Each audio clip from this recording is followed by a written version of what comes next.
Hello everyone. For my practicum experience, I had the pleasure of being at Massey Vanier High School teaching to Secondary 1 or Grade 7 students. My subject was geography and my unit was on energy, as you can see here.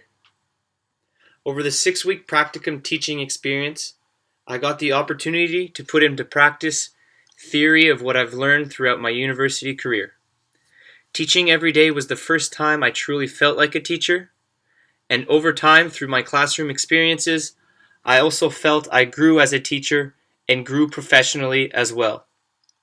In this screencast, I will show you evidence of personal growth as a teacher and as a teaching professional through a video demonstration of my personal competency development. First, Competency 3.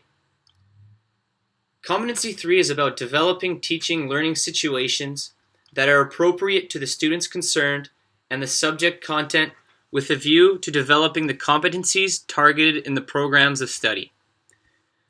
One key feature of that is basing the selection and content of teaching sequences on data drawn from recent didactical and pedagogical research.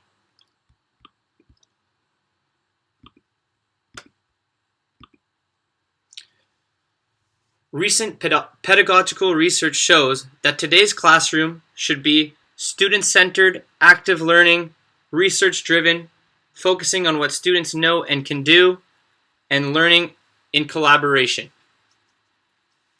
In order to do that, I improved where at first students were learning more passively through worksheets like this one or this one, to more active type of learning by utilizing many instructional tactics and strategies so that students were involved in a range of instructional approaches and activities.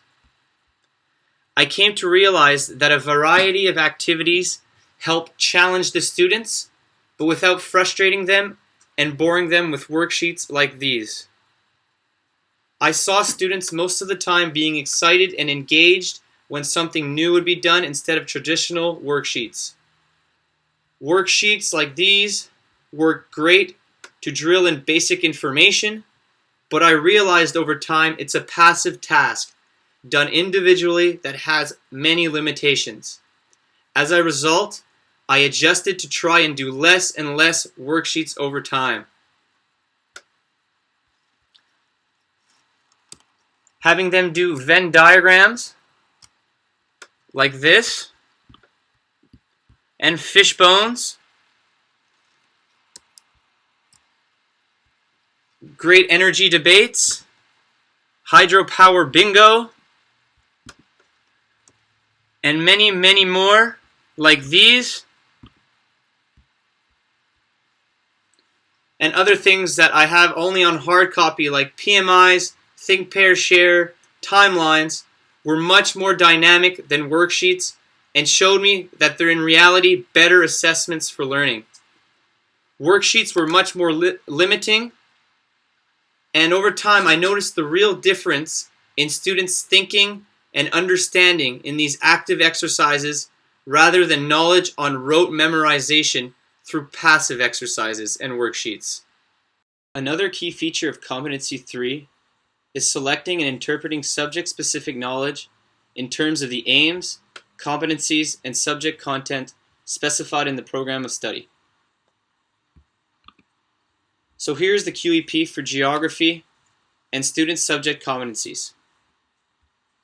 For Competency 1, my aim was to explore the world in relation to global energy and into relevant regions mentioned in the progression of learning.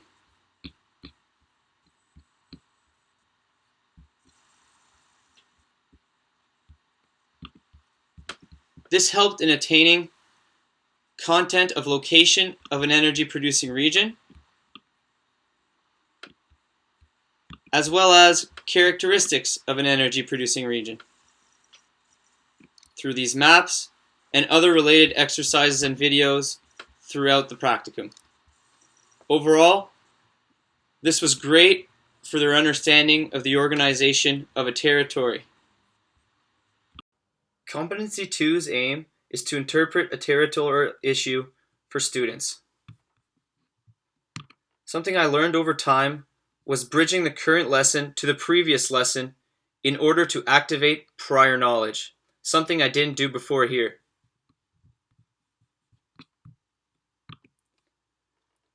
This was something I implemented after my third lesson, as you can see here highlighted. And here. This would make students compare one energy source against another. At the end of the lesson, we would discuss both energy sources, their understanding of their advantages and disadvantages, including which one would be the best for the future depending on region, and many other implications. Another key feature of Competency 3 is planning teaching and evaluation sequences, taking into account the logic of the content to be taught and the development of learning. I found this specific unit pretty easy to plan and sequence lesson plans actually. The logic behind planning the unit was all 7 energy sources in 7 consecutive lessons. Lessons went pretty well as planned, as in the concept map, but with the addition of geothermal and biomass before the final presentation. Hydro was in fact 2.5 lessons simply because it is the most important resource in Quebec. But what I learned through this key feature is the advantage of knowing the big plan of your specific unit, and as a result, lessons ran smoothly and students, I think, learned a lot. Now, onto my demonstration of Competency 5, where I had to evaluate student progress in learning the subject content and mastering the related competencies. In order to evaluate and gather student progress and mastery of competencies more adequately, I adjusted my assessment tools. At first, I most often used a rating scale of 1 to 5 on certain worksheets and on other activities like the T-chart or the concept map, as you can see here. What I liked is the simplicity of the scale that assigns a numerical value in order to efficiently match a score to a desired criterion. What started to happen though was students would come up to me and ask me why they got a 3 out of 5 or a 3.5 out of 5.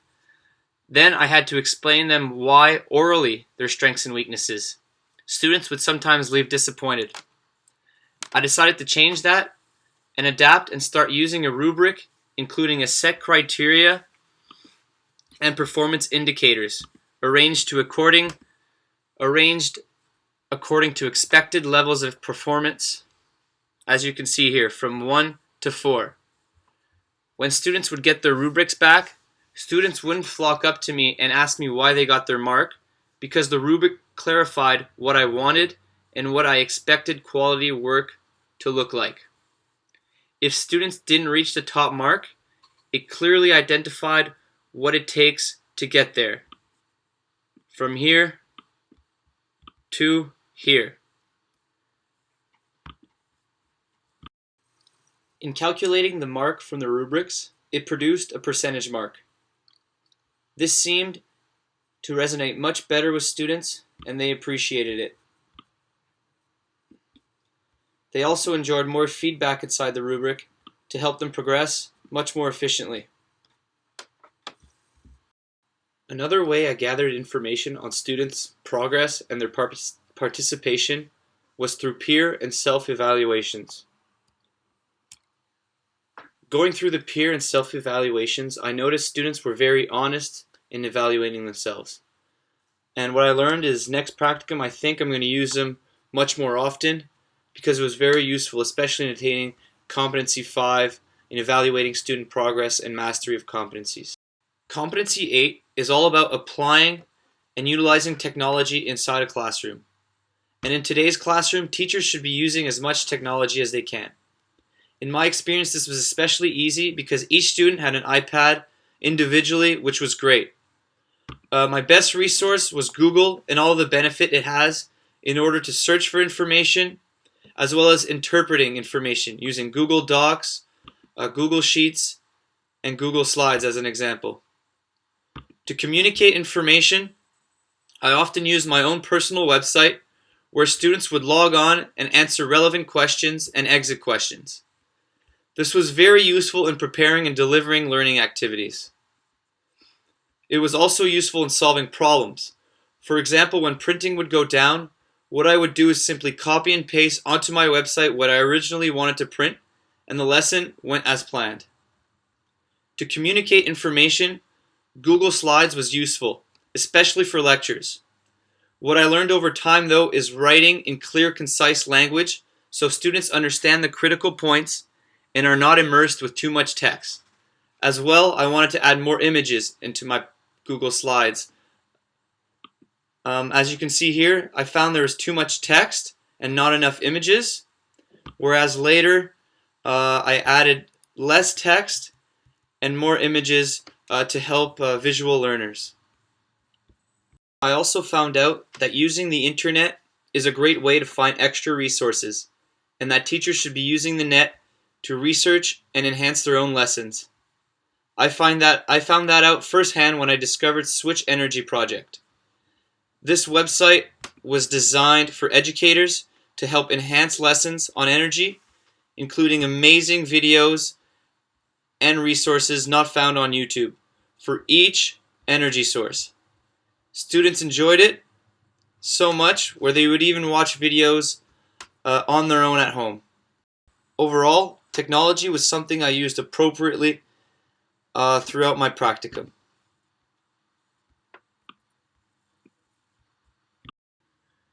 To reach Competency 11, where I had to engage in professional development individually and with others, at first I used to jot down notes and reflections of the class on a small pad in pencil.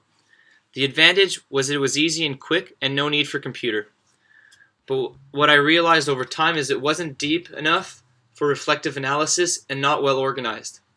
So then I switched to Google Docs for reflecting lessons, and I put it into 4 main categories that I found most important to reflect my practices as a teacher.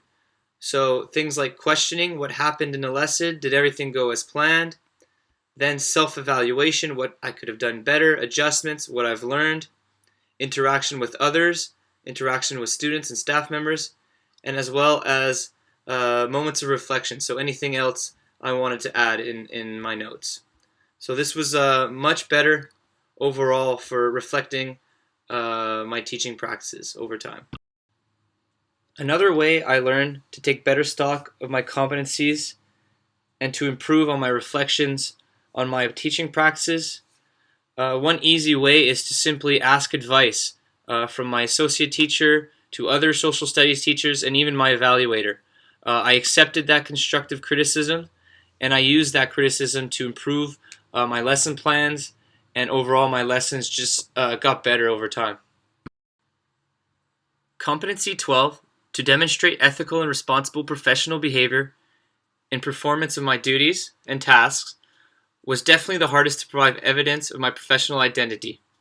Even so, I think Competency 12 was definitely something I accomplished, where I understood the values underlying my teaching and respecting the confidential nature of some aspects of my work and students' work.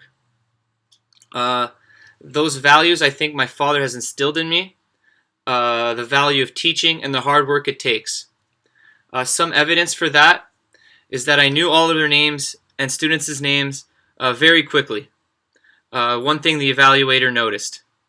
Without knowing their names, I found you can't have a good relationship with them. As well, you wanted to avoid any form of discrimination towards students, parents, and colleagues. I think this comes natural to me. No matter who you are, I would respect you and listen to what you honestly had to say, no matter who you are. That's one thing that my associate teacher really liked about me, was that my rapport and caring ways for students and my willingness to give extra efforts was something he appreciated, as well as students. To finish, from my very first teaching lesson to my last lesson, I have grown and learned tremendously as a teacher through this practicum experience. Hopefully, I demonstrated this growth through this screencast by providing evidence in relation to the 5 major competencies. Thank you for watching.